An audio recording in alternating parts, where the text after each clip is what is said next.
जय हिंद, वंदे मातरम। आप सभी का बहुत बहुत स्वागत है सक्सेस वर्ल्ड एमसीक्यू चैनल पर।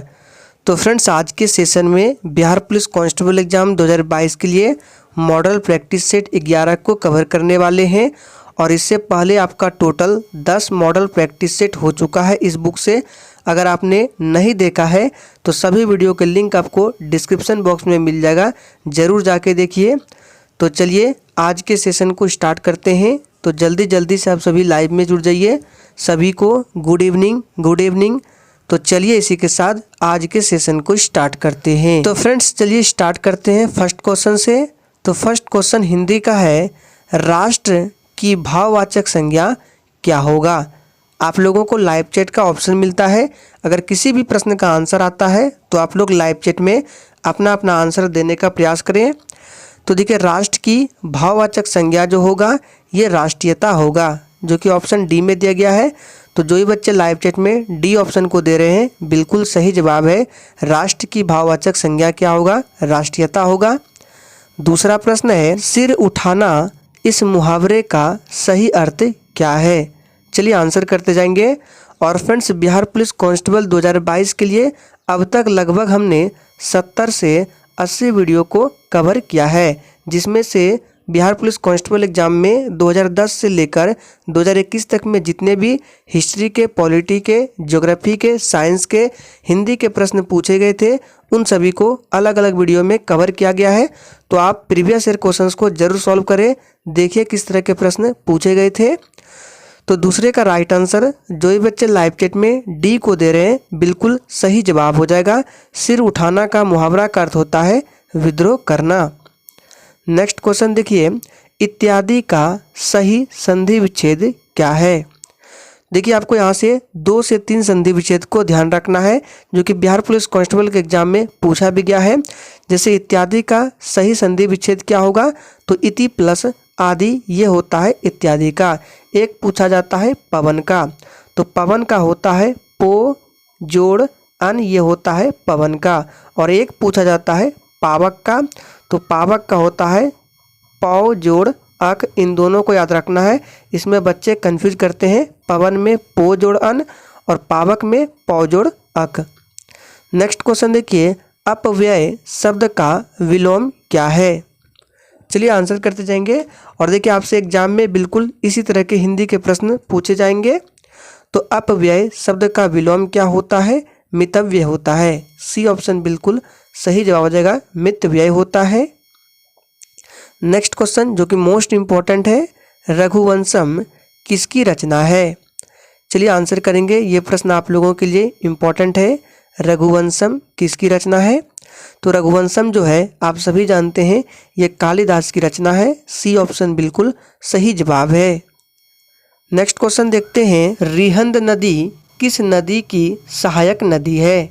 चलिए आंसर करते जाएंगे। और देखिए, प्रत्येक स्टूडेंट को आंसर करना है। Times up.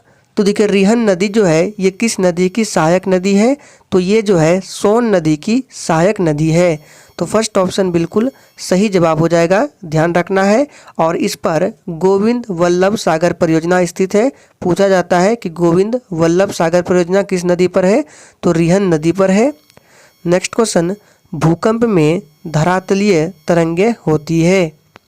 चलिए, भूकंप में कौन सी धरातलीय तरंगें होती है, तो इसका सही जवाब हो जाएगा एल तरंगे। तो जो ही बच्चे बी को दे रहे हैं, बिल्कुल सही जवाब हो जाएगा। नेक्स्ट क्वेश्चन, समुद्री जल में सबसे अधिक पाया जाने वाला लवण कौन सा है। चलिए सोच समझ कर आंसर करना है। तो देखिए, समुद्री जल में सबसे अधिक पाया जाने वाला लवण कौन सा है, तो ये सोडियम क्लोराइड है। डी ऑप्शन बिल्कुल सही जवाब है, सोडियम क्लोराइड, जिसको NaCl, जिसको सिंपल नमक हम लोग बोलते हैं। नेक्स्ट क्वेश्चन देखिए, यदि किसी स्थान के तापमान में अचानक वृद्धि हो जाए तो वहाँ की सापेक्षिकता आर्द्रता क्या होगी। और देखिए, अगर आप लोगों को सेशन थोड़ा भी पसंद आता है तो प्लीज़ सभी लोग सेशन को लाइक करेंगे, और सेशन के ख़त्म होने के बाद आप लोग सेशन को शेयर करेंगे। तो देखिए, इसका सही जवाब क्या होगा, तो ध्यान रखना है, अगर किसी स्थान के तापमान में अचानक वृद्धि होती है तो सापेक्षिक आर्द्रता जो है ये अचानक क्या होता है, घट जाती है एवं तापमान घटने पर सापेक्षिक आर्द्रता बढ़ जाती है। जस्ट उल्टा होता है, तो इसका सही जवाब हो जाएगा घट जाएगी। नेक्स्ट क्वेश्चन देखिए, अध्यक्षात्मक शासन प्रणाली में कार्यपालिका शक्तिशाली होती है, इसका रीजन क्या है? चलिए तो देखिए इसका रीजन क्या है, महाभियोग की प्रणाली बहुत जटिल होती है, इसीलिए अध्यक्षात्मक शासन प्रणाली में कार्यपालिका शक्तिशाली होती है।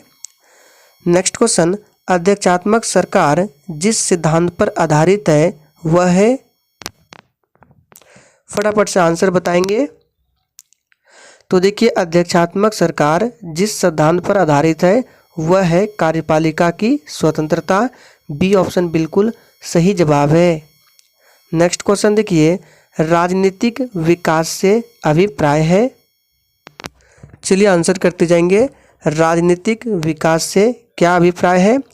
तो देखिए राजनीतिक विकास से अभिप्राय है राज्य के माध्यम से संपूर्ण समाज का विकास करना। सी ऑप्शन बिल्कुल सही जवाब हो जाएगा। नेक्स्ट क्वेश्चन, एक जनतंत्र में संसदीय सरकार का कौन सा एक सिद्धांत नहीं है? चलिए आंसर बताएंगे। तो देखिए आपको यहाँ से ध्यान से सुनना है, जनतंत्र में क्या होता है, दो तरह की सरकारें होती है, संसदीय और दूसरा अध्यक्षात्मक सरकार, और मूल अधिकारों का न्यायिक प्रतिभूति अध्यक्षात्मक सरकार का सिद्धांत होता है। तो यहाँ पे क्या पूछा जा रहा है कि जनतंत्र में संसदीय सरकार का कौन सा एक सिद्धांत नहीं है? तो देखिए मूल अधिकारों की न्यायिक प्रतिभूति जो है ये संसदीय सरकार का नहीं है, ये किसका है, ये अध्यक्षात्मक सरकार का है, ध्यान रखना है। नेक्स्ट क्वेश्चन, निम्न में से किस एक आयोग ने संविधान में मूल कर्तव्य को सम्मिलित करने हेतु संस्तुति की थी? बहुत ही शानदार प्रश्न है और अच्छे लेवल के प्रश्न है, चलिए आंसर बताएंगे। तो देखिए सबसे पहले बात करते हैं मूल कर्तव्य कितने हैं।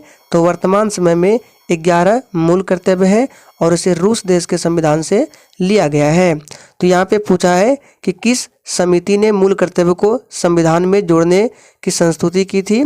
तो सरदार स्वर्ण सिंह समिति। फर्स्ट ऑप्शन बिल्कुल सही जवाब हो जाएगा।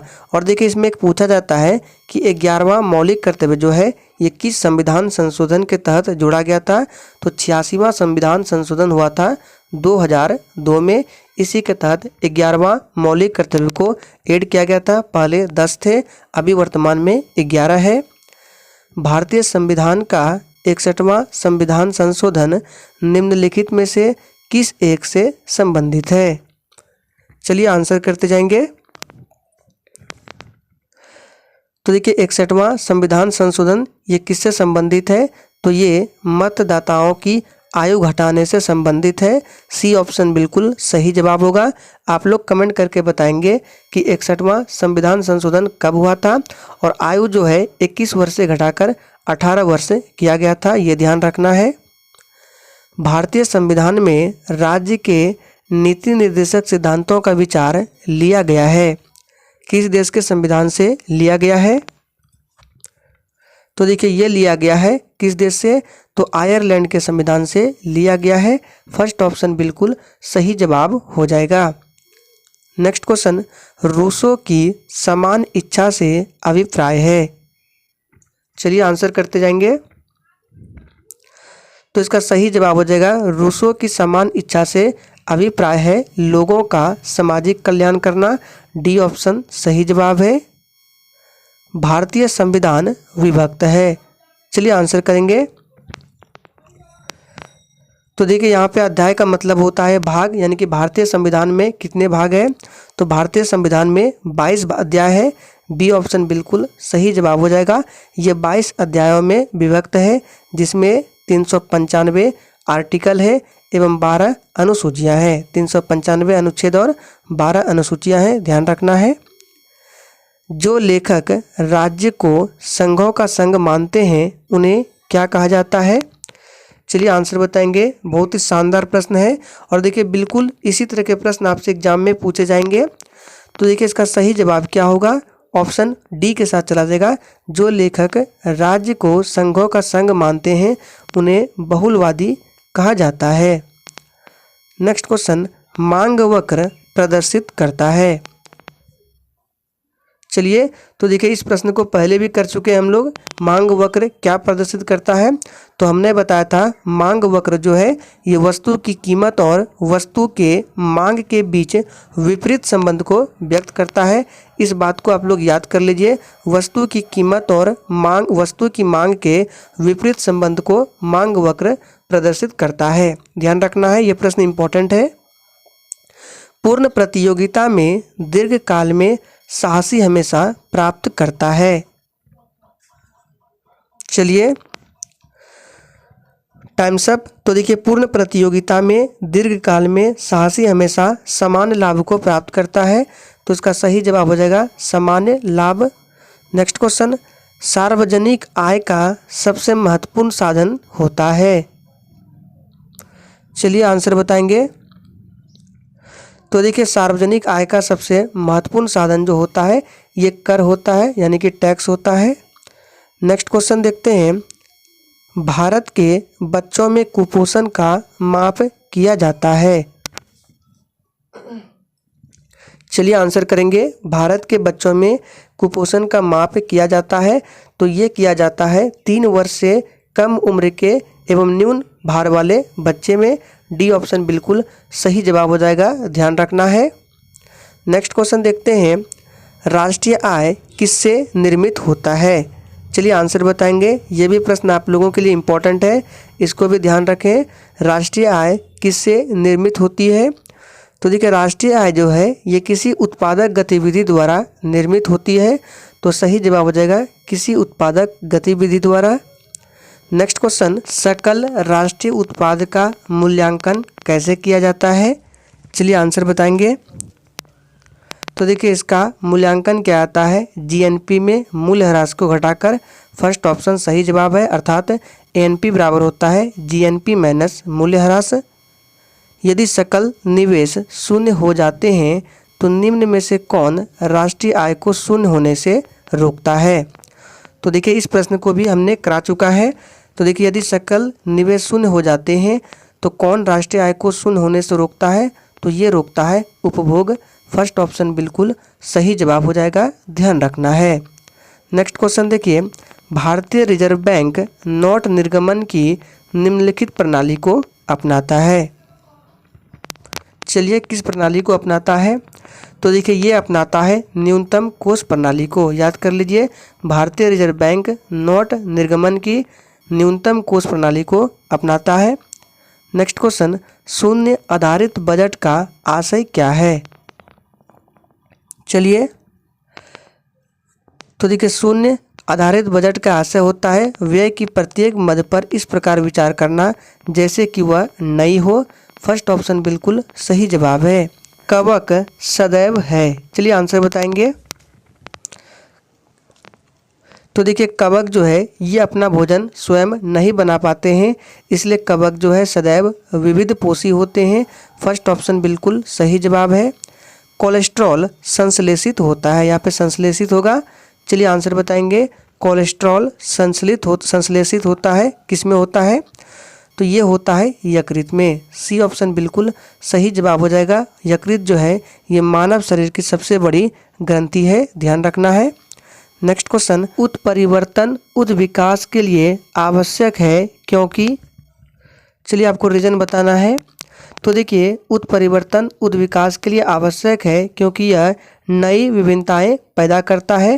तो इसका सही जवाब हो जाएगा यह नई होगा, यहाँ पे नहीं होगा, इस तरह से होगा, नई विभिन्नताएं पैदा करता है। नेक्स्ट क्वेश्चन, संघ ऑर्थोपोडा में उत्सर्जन होता है, किसका होता है? तो देखिए, संघ ऑर्थोपोडा में उत्सर्जन जो है ये ग्रीन ग्रंथियों द्वारा होता है। तो इसका सही जवाब हो जाएगा संघ ऑर्थोपोडा में उत्सर्जन होता है ग्रीन ग्रंथियों द्वारा। नेक्स्ट क्वेश्चन, संघ पोरीफेरा का उदाहरण क्या है? चलिए आंसर करते जाएंगे। इन चारों ऑप्शन में से संघ पोरीफेरा का उदाहरण है साइकोन। डी ऑप्शन बिल्कुल सही जवाब है। नेक्स्ट क्वेश्चन, कशेरुकी प्राणियों में ट्राइजेमिनल तंत्रिका होती है। चलिए आंसर करेंगे। तो देखिए मनुष्य में मुख्यतः 12 जोड़ी कपालीय तंत्रिकाएं होती है। इनमें 5वीं तंत्रिका को ट्राइजेमिनल तंत्रिका कहते हैं। तो इसका सही जवाब हो जाएगा 5वीं कपाल तंत्रिका को अमीबा लाइमेक्स प्रचलन करता है। किसके द्वारा? चलिए, तो इसका सही जवाब हो जाएगा सी ऑप्शन, लोबोपोडिया द्वारा। याद रखना है, लोबोपोडिया जो है अमीबा लाइमेक्स के प्रचलन में सहायक होता है। नेक्स्ट क्वेश्चन, वर्गीकरण की कृत्रिम पद्धति आधारित थी। चलिए आंसर करते जाएंगे, ये किस पर आधारित थी? तो वर्गीकरण की कृत्रिम पद्धति जो है ये सभी पर आधारित थी। वर्दी लक्षण, पुमंग संरचना, स्वभाव व आवास। डी ऑप्शन बिल्कुल सही जवाब हो जाएगा। नेक्स्ट क्वेश्चन, हीमोसिलोमिक तंत्र किस सदस्यों में पाया जाता है? चलिए आंसर करेंगे। तो देखिए हीमोसिलोमिक ऑर्थोपोडा के सदस्यों में पाया जाता है। तो इसका सही जवाब हो जाएगा ऑर्थोपोडा। सबसे अधिक क्षारीय तत्व कौन सा है? चलिए आंसर करते जाएंगे। देखिए इस प्रश्न को आपको ध्यान से सुनना है। देखिए पीरियोडिक टेबल में क्या होता है, किसी समूह में अगर आप ऊपर से नीचे जाएंगे तो उसमें क्या होता है, क्षारीय गुण जो है उसका बढ़ता जाता है। तो पीरियोडिक टेबल में सबसे पहले ऊपर आपका फ्लोरीन होता है, उसके बाद आपका क्लोरीन आता है, उससे भी नीचे क्या आता है, ब्रोमीन, और फिर नीचे आता है आयोडीन। तो सबसे अधिक क्षारीय कौन होगा? तो जैसे जैसे नीचे जाएंगे क्या हो जाएगा, इसका क्षारीय गुण बढ़ेगा। तो इसका राइट आंसर हो जाएगा क्या? ऑप्शन हो जाएगा बी, आयोडीन। देखिए सबसे नीचे है, यानी कि आयोडीन का क्षारीय जो है अधिक होगा। नेक्स्ट क्वेश्चन, निम्न में से कौन सा प्राकृतिक क्लोराइड है? चलिए आंसर करेंगे, निम्न में से कौन सा प्राकृतिक क्लोराइड है? तो प्राकृतिक क्लोराइड इनमें से कौन सा है? रक्त जो है ये प्राकृतिक क्लोराइड है। रक्त का पीएच मान कितना होता है? 7.4 होता है और ये क्षारीय प्रकृति का होता है। नेक्स्ट क्वेश्चन को देखते हैं। CFC रासायनिक रूप से अधिक अस्थायी होते हैं क्योंकि इनमें नहीं होता है। चलिए आंसर बताएंगे, क्या नहीं होता है? तो देखिए क्लोरोफ्लोरोकार्बन जिसको CFC बोला जाता है, ये रासायनिक रूप से अधिक अस्थायी होते हैं क्योंकि इसमें ब्रोमीन नहीं पाया जाता है। तो इसका सही जवाब हो जाएगा ब्रोमीन।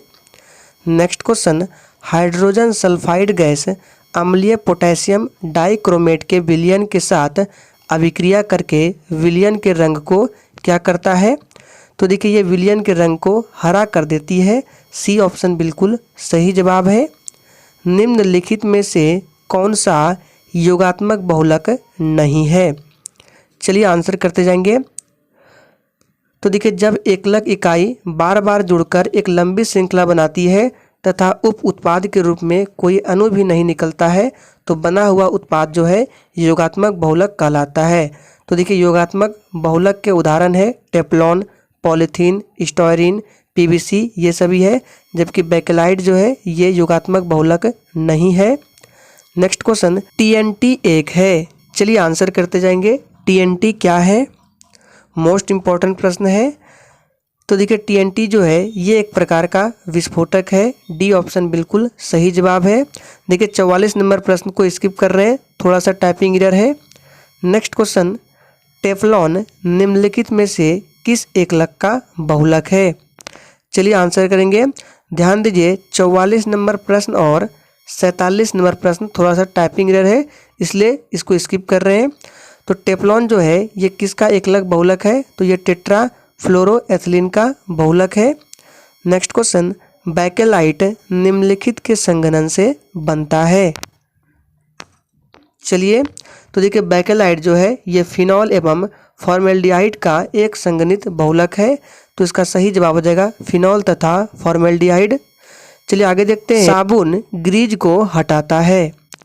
चलिए साबुन ग्रीज को हटाता है। तो देखिए इस प्रश्न को पहले भी कर चुके हैं हम लोग। साबुन ग्रीज को हटाता है पायसीकरण द्वारा। नेक्स्ट क्वेश्चन, वनस्पति तेल से वनस्पति घी बनाने में प्रयुक्त होने वाली गैस कौन सी है? और देखिए ये प्रश्न आप लोगों के लिए मोस्ट इम्पॉर्टेंट प्रश्न है, इसको याद कर लीजिए। तो इसका सही जवाब क्या होगा? वनस्पति तेल से वनस्पति घी बनाने में हाइड्रोजन गैस प्रयुक्त होती है। तो फर्स्ट ऑप्शन सही जवाब है, याद रखिए। आज के सेशन का लास्ट प्रश्न है, निम्नलिखित में से किसकी मात्रा अम्ल वर्षा में सबसे अधिक होती है? तो देखिए, अम्ल वर्षा जिसको एसिड रेन बोला जाता है, इसमें सबसे अधिक मात्रा सल्फ्यूरिक अम्ल की होती है। तो इसका सही जवाब हो जाएगा H2SO4 सल्फ्यूरिक अम्ल। सी ऑप्शन बिल्कुल सही जवाब है। तो फ्रेंड्स, आज के सेशन में हम लोगों ने 50 इंपॉर्टेंट प्रश्नों को कवर किया। इसी के साथ मॉडल प्रैक्टिस सेट 11 यहीं पर समाप्त होता है। तो आज के लिए इतना ही, तब तक के लिए जय हिंद।